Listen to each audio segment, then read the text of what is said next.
बसुमतारी दिनै Bodoland इंखं television studio आसामनि गिबि सारिनि रादाब बिलाइफोराव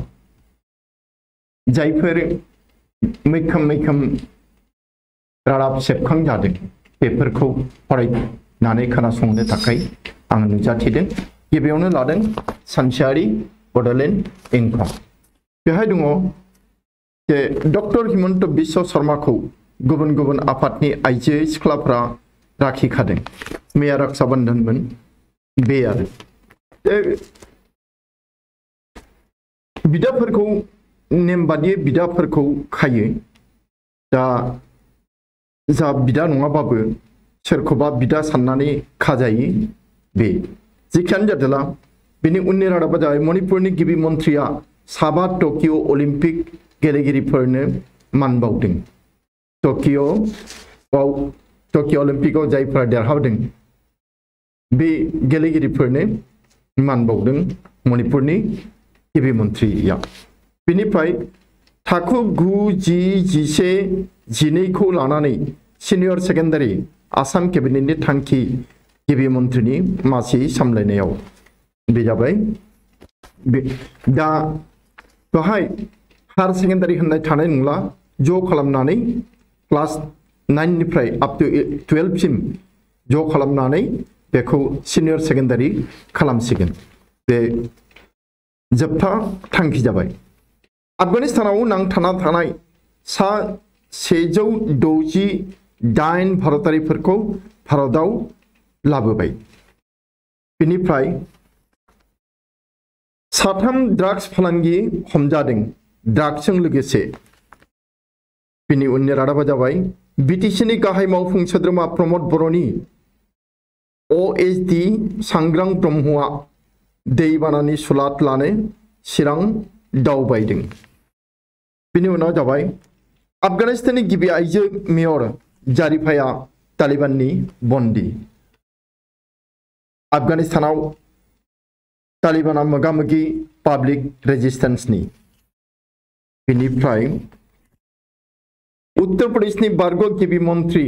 कल्याण सिंहआ रुंसारि जाबाय। बेनिफ्राय जाबाय मोनसे रादाब, बे जाबाय 100 सान आबुं जानाय खाबुआव गिबि मन्थ्रिया 1000 गुन गोनां अंगनाबाड़ी मिरुनि अन्थाइ खुन्थिया गायसनदों। सनापुराव गोदान बोराय आश्रमखौ बेखेवबाय। बेनिफ्राय मोनसे रादाबा जाबाय जसप्रीत बुमराया ब्रिसबेनाव 4थि टेस्ट मेचनिफ्राय बाहेर खालामजादों। बेनिफ्राय दीपा मालिका खेल रत्न मोननो हानाय गिबि आइजो दीपा मालिक खेल रत्न। बेनिफ्राय आफगानिस्तानाव तालिबाननि बेरेखायै नौनारिफोरा लामायाव ओंखारदों। बेखिनियानोसै इंखंनिफ्राय रादाबा। दाना जों थांदिनि नैथि रादाब बिलाइ अग्रदूतआव। बेहाय दङ गिबियावनो जे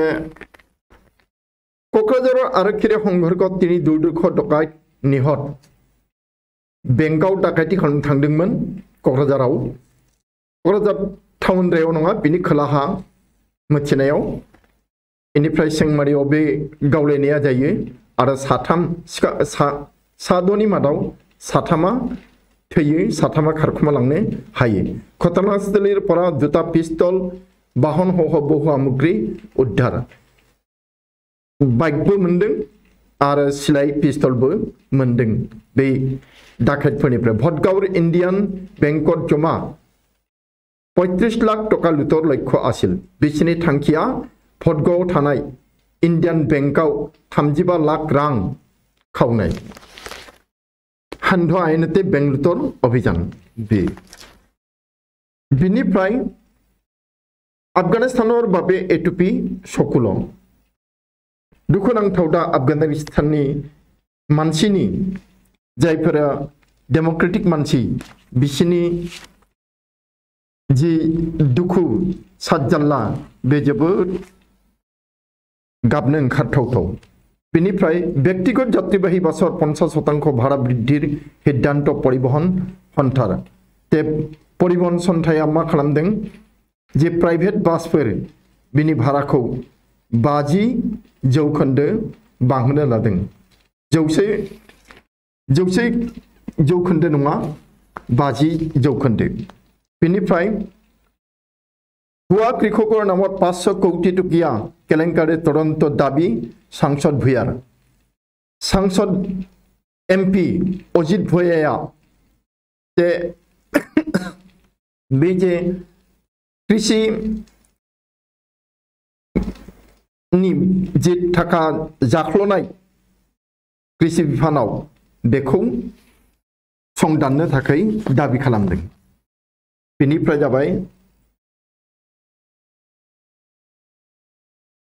मोटरसाइकेलर बाबे किशोरक निरखंख हत्या कलियाबराव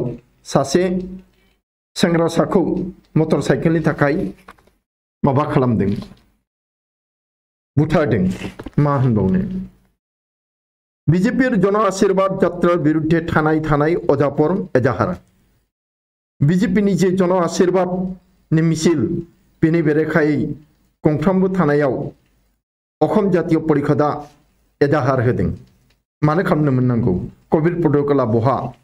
बे रोखोमनि जादों खोमा। तालिबानर बिरुद्धे पानसिरत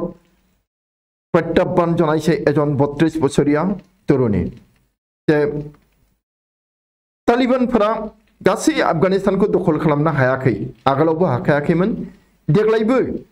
इबारबो तालिबानफोरा सा सानजा थिंजाय थानाय जे पनसिर होननाय ओनसोल बेखौ तालिबानफोरा गावसोरनि आथिं सिङाव लाबोनो हायाखै बे जाबाय। बेनिफ्राय रादाब दङ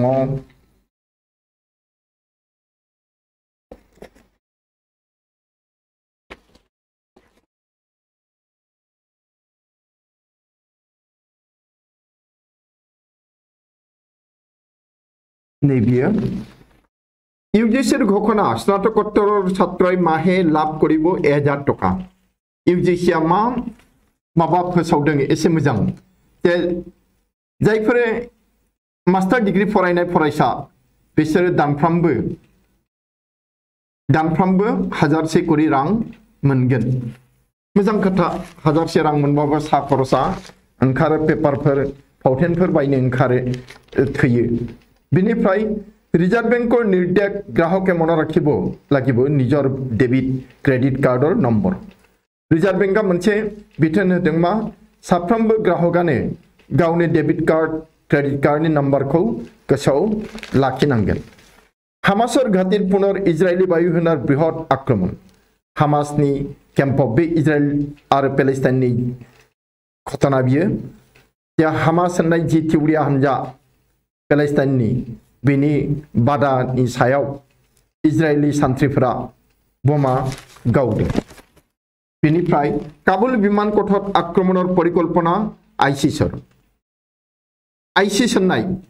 जि जोबोद मुगैथाव गाज्रि बे थिउरिया हानजा मुस्लिमफोरनि बियो काबुल विमान कटआव बा काबुल बिरखं गाथोनाव गाग्लोबनो थांखि लादोंनो। मार्किन सरासनस्रायै दिले हकियनि मार्किन नागरिक विमान कठरफोरा आतरि थाकिबोलै निर्देश बे आमेरिका संगालिया बे खोथाखौ खोन्थादों आरो आमेरिकान सोरखारा गावसिनि मानसिफोरखौ आफगानिस्तानाव बे काबुल बिरखं गाथोननिफ्राय गोजानाव थानो खोन्थादों बिथोन होदों। तालिबानर दखलर पाছত आफगानिस्तानर व्यापक मूल्य बृद्धि तालिबाननि जि आफगानिस्तान दखल खालामनाय बिनि उनावनो लोब लोब दाम बारायदों बेसादफोरनि। बेनिफ्राय आतंकत काबुल त्याग करि भारतत आश्रय लदे आफगान सांसदे सासे सिख मानसि बिबो आफगानिस्तानाव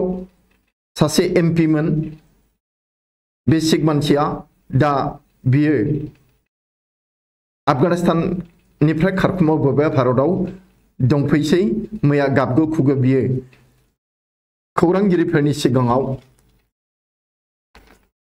माबा माबि बाथ्रा दुखुनांथाव बाथ्रा खोन्थादों बेनिफ्राय तालिबानर हंकात काबुल बिमान कटत हेसा थेलात पदाबिस्त हय निहत हात जे तालिबानखौ गिनानैनो उरां मोनबानो बिरखं मोनबानो बेजों गाखोनां खारखुमानो बेनि थाखाय बेहाय थाहैदों आरो माखासे एर'प्लेनजों खारग'नो हायाब्लाबो बेहाय रैखाथि मोनगोन मानोना आमेरिकानि सान्थ्रिफोर दङ बे आसायाव बेहाय दंहैयो नाथाय खारलायलायनाय आरिनायफोराव सोरबा गोग्लैनानै गाग्लिजानानै थैदों गासै सास्नि थैबाय मैयासिम बेनिफ्राय जाबाय मा मेहबूबा आफगानिस्तान आरो जम्मु काश्मीर करेले तुलना बितर्क सृष्टि मेहबूबा सानसे समनि जम्मु काश्मीरनि गिबि मन्त्रि बियो आफगानिस्तानखौ जम्मु काश्मीरजों माने जम्मु काश्मीरखौ आफगानिस्तानजों रुजुदों आरो बिनि थाखाय जोबोद दावराव दावसि जादों मानो रुजुनो मोननांगौ मा रुजुथाव बेहाय बे आरो देखर बहु सहर नकल कविशिल्डर पयबर जनाले विश्व स्वास्थ्य संस्थाय हुआ बुंदों जे भारताव गोबां जायगायाव नकल कविशिल्ड भेक्सिन ओंखारदों खुलाबायदों बिनि बागै सांग्रां जानाया गाहाम बे जाबाय मुम्बाइर पंचतारका हटेल विख्यात मडेल टीवी अभिनेत्री आरक्षीर ग्रेप्तार जे मुम्बाइनि गंसे 5 स्टार हटेलाव मुंदांखा मडेल टीवी सावथुननि एक्ट्रेस बेखौ हमदों नामखौ फरायबा जों मोनगोन आरो बेहाय हेडलाइनाव होआखै बेनिफ्राय टेस्ट प्रताप दिल्ली हुंकार आरजिदित महाभारत सृष्टि रहस्यनि टेस्ट प्रताप लालु प्रसादनि फिसाज्लाया हुमखि होदों जे आरजेडीआव राष्ट्रीय जनता दलाव महाभारत जागोन बिदा फंबाय बाहागिनि गेजेराव नांलाय खमलायनि इंगित आरो माना बिदा फंबाय गोरोबलायनाय गैयि जानानै फैदों दा माबानि नखराव लालु प्रसाद यादवनि नखराव बिनि उनाव जाबाय पेरालिम्पिकर उद्घाटित अंकलब 11 गराखि भारतीय सा 11 भारतारिफोरा टकिअनि पेरालिम्पिकआव बाहागो लागोन बारा बुरजा नङा इसेल'थार सा 11ल' उद्घाटननियावसो आरो बियो बेखेवनायावसो गेलेग्राफोरा बुरजा दङ बेनिफ्राय पुरुषर खिताबर जुजत जेरावर बिरुद्धे रुब्लेब सिनसिनाटी ओपन टेनिस प्रतियोगिता महिलार फाइनल अस्ट्रेलियार बार्टी सिनसिनाटी जी ओपन टेनिस बादायलायनाय बेहाय आइजोफोरनि गेलेनायनि फाइनालाव बार्टीया सौहैबाय बेनिफ्राय जाबाय मा मोनाको परास्त ड्र खेलेले लिलिए मोनाकोआ जेनबाय लिलिया ड्र गेलेदों बेनिफ्राय इंलिश प्रिमियर लीगत दुखन मैच ड्र रूपे समाप्त सीजनर प्रथम जयर हाफेल्लो सिटीर बेनिफ्राय आईपीएल एसएस श्रृंखलार परा बाहिर इंग्लैंडर बाटलार आईपीएल और एसएस श्रृंखलानिफ्राय इंग्लैंडनि बाटलार होननाय गेलेगिरिया आउट जानांबाय इंडियन प्रिमियर लीग आईपीएल माने क्रिकेट खेला बेनिफ्राय रादाब दङ बदर 313 हजरत मोहम्मदर युद्ध जयक स्मरण तालिबानफोरा हजरत मोहम्मदनि जे दावहायाव देरहानाय बेखौ गोसोखांदोंलायनो बेफोर माबा माबि आरो बेनिफ्राय आमेरिकान नागरिकक गुलियाव हत्या तालिबानर आमेरिकानि नोगोरारिखौ तालिबानफोरा गावथारदों पलायनर चेष्टा करा महिला करेले बेत्राघात आमेरिका आफगान सरकारेरे जड़ित हत्यार दाबी खारख'नो नाजानाय सासे आइजोखौ माबादों साबुक बुदों साजा होदों आरो सोरखौबा गावथारदों बेनिफ्राय जार्मानि बिमान कटत खेनार सहायत जन्म दिले सन्तान माने उरां गाथोनावनो गथ' जोनोम होनांगौ जाहैबाय सासे आइजोआ समखौनो मोनाखिसै बेनिफ्राय जाबाय ब्रिटिशफोरा अबर गाव कर्टन दाबि सुरक्षा समितिर ब्रिटिशनिफ्राय अबर गामिखौ दानख'नो थाखाय दाबि खालामदों सुरक्षा समितिया अबर सुरक्षा समिति बे আফগানিস্তানত 1,40,00,000 লোক খাদ্যৰ সংকটত दा तालिबाना नंगौ दखल खालामदों आफगानिस्तानखौ नाथाय लोगो लोगो बेहाय आबाद गैला मा गैला साप्लाइ गैला जे 40 लाख मानसिया दा जानाय लोंनायनि आंखालाव दंसै बेखिनियानो अग्रदूत रादाबनिफ्राय बिनि उनाव जों थांसै प्रतिदिन रादाब बिलाइयाव बेहाय बे अग्रदूतआव थानाय रादाबफ्रानो दङ बेखायनो जोङो बासिनानै फरायनोसै हिमान्त पुनर्जुजुदान मिजो आरक्षी नै आसाम मिजो सिमनायाव मिजोरामनि पुलिसा आरोबाव दावहा नांनो थागथियारि जादों बेनिफ्राय जाबाय मा জনজাতিকৰণক লৈ প্ৰতাৰণা ক্ষুদ্ৰ জনগোষ্ঠী সংগঠন 125 কোটিৰ পেকেজ ঘোষণা কৰি এটকাও নিদিলে 6 জনগোষ্ঠী 6 জনগোষ্ঠীखौ एसटी खालामनायनि शिड्यूल ट्राइब खालामनाय जनजाति खालामनायनि जि रादाय होनाय बेखौ मावफुङाखै आरो बे 6 जनगोष्ठीनि 125 कोटी जि पेकेजनि खोथा बुंदोंमोन बेखौबो दाबो गरसेबो होआखै बेनिफ्राय मोनसे मा सदेखले प्रत्यावर्तन 168 भारतीय बेखौ जों अग्रदूतआव मोनबाय काबुल विमानबन्दरत तालिबाনৰ गुलिचालना पदपिष्ट হৈ 7 আফগানৰ मृत्यु तालिबानफोरा काबुल बिरखं गाथोनाव गुलि गावलाबायदों आरो थैदों 7 आफगानिस्ताननि मानसियानो बेनिफ्राय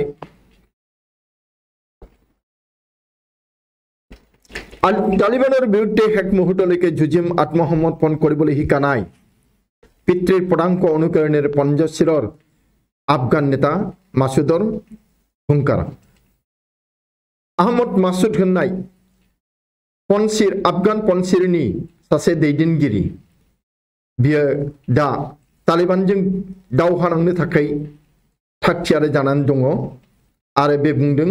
जे सारेन्डार खालामा आखाइ दिखाङा थैजासिम दावहा नांगोन बेनिफ्राय ভ্ৰাম্যমান থিয়েটাৰৰ সংকটক লৈ যুৱ ছাত্ৰ আলোচনা ঘোষণাতে সীমাবদ্ধ থাকিল ভ্ৰাম্যমানক 10 লাখ টকাকৈ সাহায্য मोनफ्रोमबो फारिगिदिं जे नायजाब दोलो थिएटार बिसोरनो 10 लाख रां थाखा होनायनि बाथ्रामोन अनसुंथाइ होनायनि बाथ्रामोन नाथाय बेखौ दाबो हराखै बेखौ जुब छात्र परिषदा सावरायदों मानो दाबो हराखै होननानै केराला धृत आफगान नागरिकर हातत अखमर आधार कार्ड केरालायाव हमजानाय आफगानिस्ताननि जे नोगोरारि बिनियाव आसामनि आधार कार्ड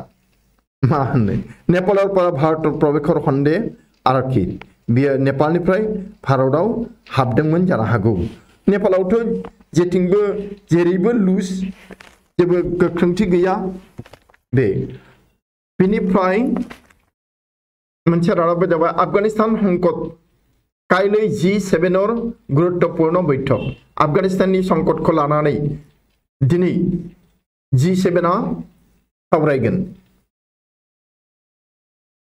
बेनिफ्राय जों थांदिन गुबुन रादाब बिलाइयाव बे जाबाय असमिया खबराव दङ रादाबा धेमाजी मणिधल कलेजर 2 छात्रक दिन दुपरते दारे घपियाले कलेज खनेरे कर्मचारी सासे 4th ग्रेडनि मावफारिया बे धेमाजिनि मणिधल कलेजनि सानै आइजोखौ आरो सासेनि बिफाखौबो दानदों सिखाजों दा थेयां हालोदाव थादों बे दुथांखौ उनाव गाव खारखुमानानै औवाबारियाव थाखुमाहैदोंमोन बिनिफ्राय हमनानै लाबोनो हादों बेनिफ्राय तालिबाननि बिरुद्धे आफगानिस्तानाव मुखलि बिद्रह तालिबाननि बेरेखायै आफगानिस्तानाव खुला बिग्रायनाय गंथाम जिल्ला तालिबाननि आखाइनिफ्राय मुक्त खालामबाय गंथाम नङा गंबा खालामबाय बेनिफ्राय अपराध मुक्त अखমৰ বাবে চুৰি ডকাইতি ধৰ্ষণ নোহোৱা হ'ব লাগিব गिबि मन्त्रि हिमन्त बिश्व शर्माया मोजां खोथा बुंदों जे अपराध मुक्त माने गाज्रि खामानि दायनि खामानि मावनाय गैयि उदां आसाम खालामनांगौब्ला सिखाव खावनाय दाखायथि खालामनाय आरो जिनाहारि खालामनाय बेफोरो जोबस्रांनांगोन बेफोरखौ फोजोबथारनांगोन बे जागिरदत जनतार भारभंगा उसारे केन्द्रीय मन्त्रि हनवालक आदरणी ते मिरु मन्त्रि सर्बानन्द हनवालखौ जागिरदआव जोबोद दुंग्लुबजों रोजा रोजा मानसिया बरायदों बे बनकरा जुबुति अत्याचार धुबुरीर न्यायिक दन्डाधीशर बिरुद्धे एजाहार सासे कोर्टनि बिजिरगिरियानो गाज्रि बा अत्याचार खालामदों हिनजाव खामानि मावग्रा मालायनि न'आव खामानि मावग्रा हिनजावसाखौ गावनि न'आव मावग्रा हिसाबै लाखिदोंमोन बेखौ अत्याचार खालामनाय बुग्लिदों सुग्लिदोंबो जानो हागौ कन्यार अत्याचार हत्या करिब नवारि आत्महत्या करिसिल पितृए फिसाजोखौ जे अत्याचार खालामनाय बेखौ नायनो हायैनि खोनासंनो हायैनि दुखुआवनो बिफाया गावखौनो फोजोबनानै लादोंमोन बे दुखुनांथाव बाथ्रा बेनिफ्राय जोङो गुबुन रादाब बिलाइयाव थांदिनि बे जाबाय आमार असमाव दङ जे पन्सिर आक्रमण तालिबानफोरा पन्सिर गाग्लोब नागिरदों बा गाग्लोबदों बे माबायदि रादाब होदों खोन्थादोंला नाथाय पन्सिर ओनसोलनि मानसिफोरखौ दैदेनगिरिखौ बा आहमद मासुद बिनि मानसिफोरखौ 4 घन्टा समय होदों तालिबानफोरा जे बे 4 घन्टानि समाव आखाइ दिखांनांगौ सारेन्डार खालामनांगौ बेनिफ्राय आक माधबार बास भारा बारिब 50% आरोबाव खर'आव थांगोन जे बुदों जे बासनि भाराया 50% बांबावसिगोन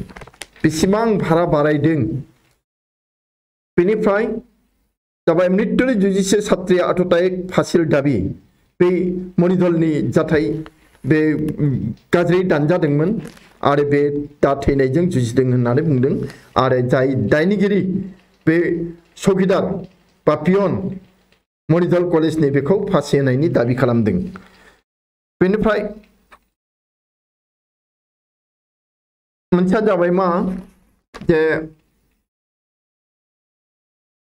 ठिङत लाठी पिस्तलेरे 2 फैदर हंगरकत 8 जन आहत एजन गुलिबिद्ध ठिङाव जे मोननै दोलोनि गेजेराव फैद होनदों आरो राजखान्थि दोलो नङा बियो मानसिनि दोलो जे बिनि गेजेराव बुलाय सोलाय नांलाय खमलाय जानायाव 7 मानसि जखम जादों आरो सासेया गुलि नांजादों चुली खुराले घन হয় এই ধারণা ভুল नैबे बाथ्राखौ जोङो मिथिनाय गाहाम गोबाङा सानदों जे खानाय हजायोब्ला खानाया रोजा जायो बे नंखाय बाथ्रा आच्छा बेखिनियानो जाबाय आमार असमनिफ्राय जों दा थांदिनि मोनसे इयाव बे जाबाय दैनिक अखम बे दैनिक अखमावबो बैफोर अग्रदूत प्रतिदिननि रादाब बिलाइयानो दङ थेवबाबो बेहाय खारगुलि रेप पार्टिफोरा अलायसे न' तथ्य এই যে खारगुलियाव बे ड्राग्स पार्टी सोरनिबा बार्थडेयाव ड्राग्स पार्टी खालामदोंमोन बेनि गोदान गोदान खौरां ओंखारदों दक्षिण दिल्लीनिफ्राय अखमले हरबरा হয় ड्राग्स खोला दिल्लीनिफ्राय आसामाव ड्राग्स फैयो हरबरा सेबन करा बहु हाई प्रफाइल व्यक्तिर नाम आरक्षीर हातत गोबां गोजौ थाखोनि अफिसार टफिसारफोरानो ठिकादारफोरा बे ड्राग्स होबो ड्राग्स जायो बे खोथाखौ दा पुलिसफोरा मिथिनो हादों आरो बुंदोंमा निखिद्ध ड्राग्स आहे कुरियार सार्भिसजों फैयो बे आइन बेरेखा ड्राग्सफोरा बेनिफ्राय जाबाय मिनि दिसपुराव परिणत दिफुआ मिनि दिसपुरनि महर लाबाय बे बिनिफ्राय जाबाय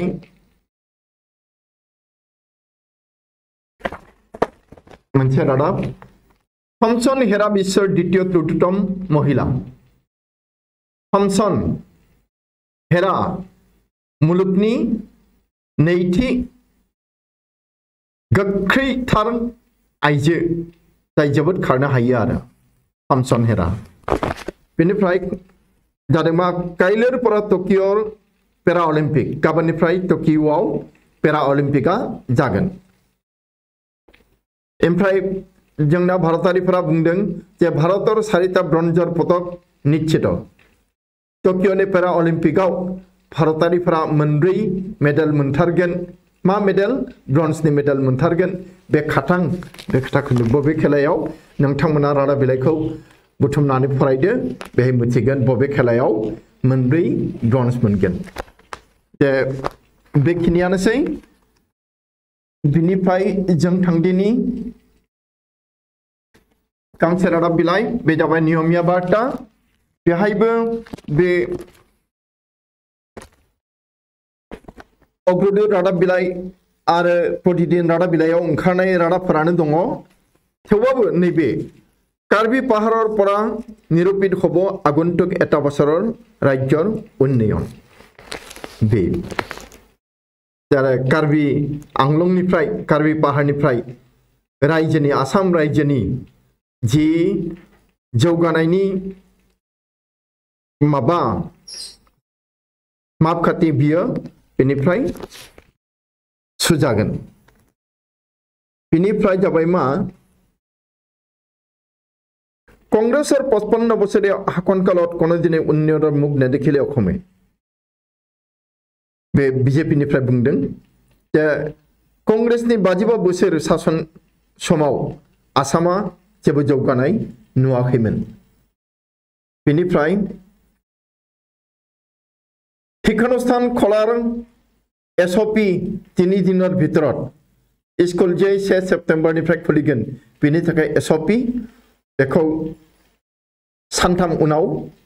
बा सानथामनि गेजेराव फोसावगोन होननानै जोंनि शिक्षा मन्त्री डक्टर रमेश बेगुआ